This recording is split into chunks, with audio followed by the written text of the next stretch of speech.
L'idée, c'était d'amener de la couleur dans cette grisaille de Covid. C'est aussi de reprendre un cliché symbolique que tout le monde connaît, ce déjeuner des ouvriers à New York des années 30. Une photo qui raconte la reprise économique après le krach boursier de 1929.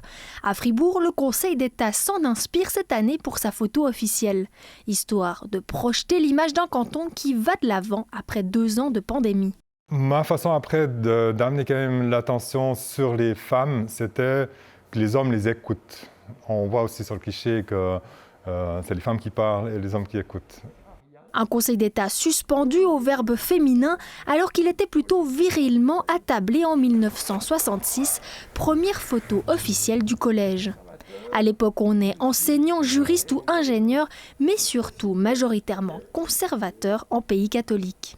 C'est encore la domination des conservateurs, ils sont 4, et ils ont encore la majorité au Grand Conseil, mais ils vont la perdre cet automne-là. Ce sera l'événement historique. C'est une période charnière, effectivement.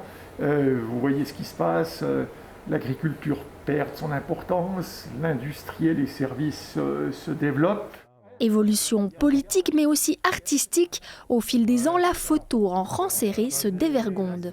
On passe de quelque chose de tout à fait officiel, avec des hommes en complet, veston, cravate, etc.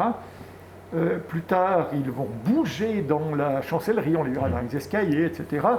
Et après, on commençait à sortir. Et alors, il y a quand même une ambiance totalement différente sur la photo actuelle. Aujourd'hui, il s'efforce d'être plus proche du peuple. J'ai beau chercher, j'en vois aucun parmi les hommes avec une cravate. Sans cravate mais haut en couleur à la sauce Andy Warhol, inimaginable il y a 56 ans.